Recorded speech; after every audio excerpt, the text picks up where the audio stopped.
क्यों आखिर हिंदू निशाने पर हैं? हिंदू संगठित नहीं है, हिंदुओं का स्वाभिमान नहीं जग रहा है। प्रत्येक हिंदू अपने अपमान का बदला लेने के लिए तैयार होकर के रहे। कब तक भगता रहेगा हिंदू?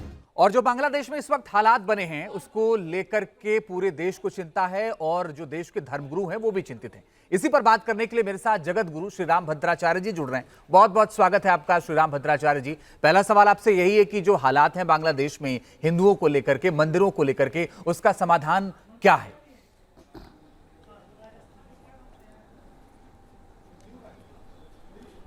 इसके दो समाधान हो सकते हैं।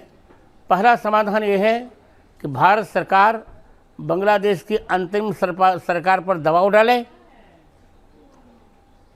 कि किसी भी प्रकार हिंदुओं के स्वाभिमान की रक्षा हो सके। यदि ऐसा नहीं हो रहा है तो भारत सरकार स्वयं एक्शन ले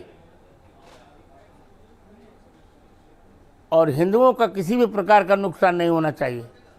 यद्यपि आज मैंने आकाशवाणी में सुना बांग्लादेश की अंतरिम सरकार ने माफ़ी मांगी, पर माफ़ी मांगने से होता क्या है? राम भद्राचार्य जी, आपके शिष्य हैं धीरेन्द्र कृष्ण शास्त्री। उन्होंने कहा कि भारत सरकार को बड़ा दिल दिखाते हुए सभी हिंदुओं के लिए दरवाजे खोल देने चाहिए। क्या यह तर्क संगत लगता है आपको?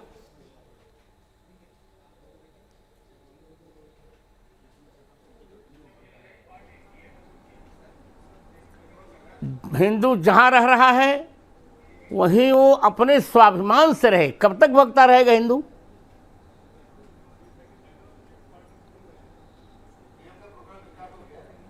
हिंदू प्रत्येक देश में रह रहा है।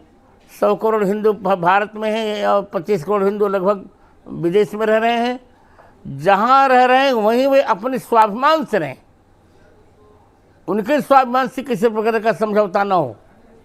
राम भद्राचार्य जी, आप तो राजनीति को भी बहुत करीब से देखते हैं, आपके तो प्रधानमंत्री मित्र भी हैं और आप तमाम कार्यक्रमों को देखते हैं। मेरा सवाल आपसे यह है कि पूरी दुनिया को यह समझ में आ रहा है कि हिंदुओं के खिलाफ वहां अत्याचार हो रहा है, पूरी दुनिया एकजुट है, लेकिन यहां पर सन्नाटा है।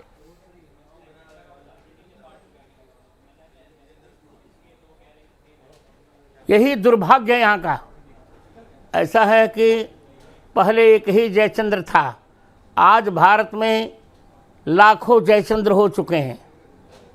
पर हमें चिंता नहीं करनी चाहिए, अब सब हिंदुओं को जग जाना चाहिए। यदि हिंदू जग जाएगा तो यह सन्नाटा तांडव में बदल जाएगा, ये मेरा विश्वास है।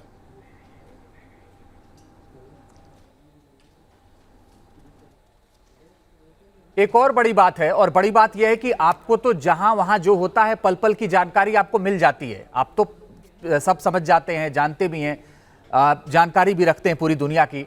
हमने एक तस्वीर देखी थी वहां से जब इस्कॉन मंदिर में तोड़फोड़ की गई, लोग मूर्तियों को लेकर के निकल रहे थे। और आपको तो ये बात पता है कि 1971 में जब बांग्लादेश बना था तो इस्कॉन मंदिर के सदस्यों ने बताया कि उन्होंने वहां मदद की थी, लोगों को खाना खिलाया था, बावजूद ये हाल किया गया।